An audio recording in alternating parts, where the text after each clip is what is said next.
Hi, Scott Orlin with CINEMA-Magazin. The movie you are waiting for, called Joker, and the man responsible for it is sitting right here, director Todd Phillips. Hello, At least it's said in the production notes you're the director. Yes. So we never saw you on screen, so I'm going to take a leap of faith.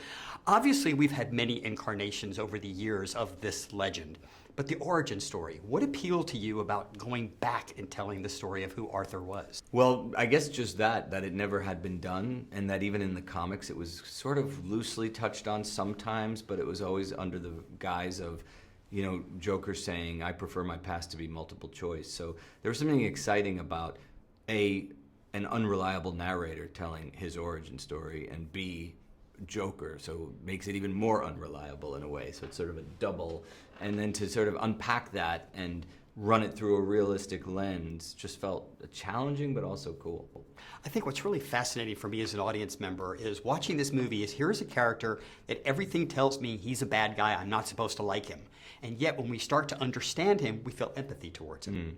Yeah, I think that, I think the movie gets a little bit under fire because of that, but I actually think that's what's beautiful about the movie.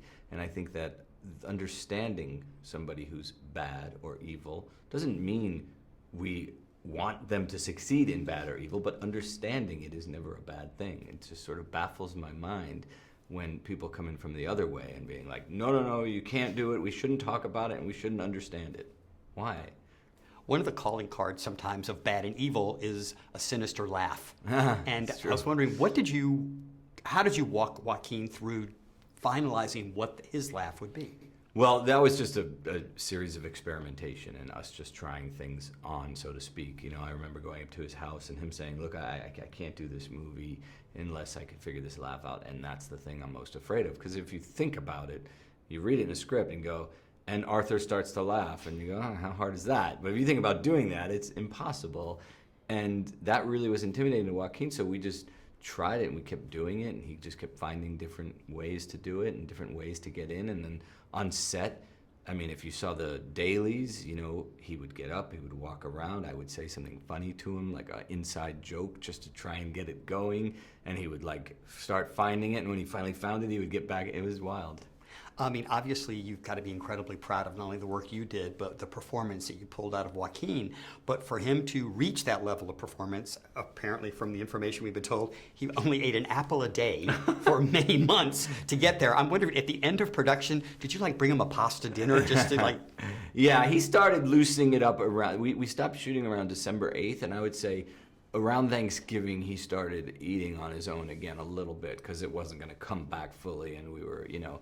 But yeah, he went hard at losing that weight, and he lost it rather quickly. So he had his own tricks. But in the beginning, it was an apple a day, as crazy as it sounds. Then he added a salad, then some almonds, some things. But I don't really remember specifically his diet, but it was insane. As a person who's been on many a set, how do you walk by craft service and not much? I don't know. Looking at this film, too, as well, as terrific as his performance is, we also have to kind of focus a spotlight on Robert De Niro. Yes. And there's a real interesting parallel in the sense with the Scorsese film, King of Comedy, that he did.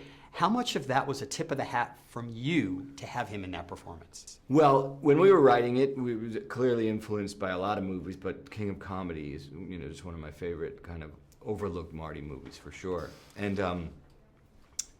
so when I sent the script to Bob, so we were writing it knowing that, and then we said to each other, when I say we, me and Scott Silver, who wrote the script together, I was like, you know, we should just ask Bob to do this and he'll get it. And how sick would that be? Like taking Rupert Pupkin and putting him in the Jerry Langford chair.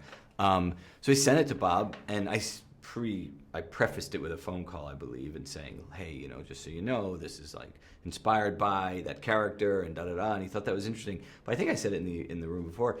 It didn't land as much with him. Not that he didn't see it, he saw it, but it wasn't his reason for doing it for sure.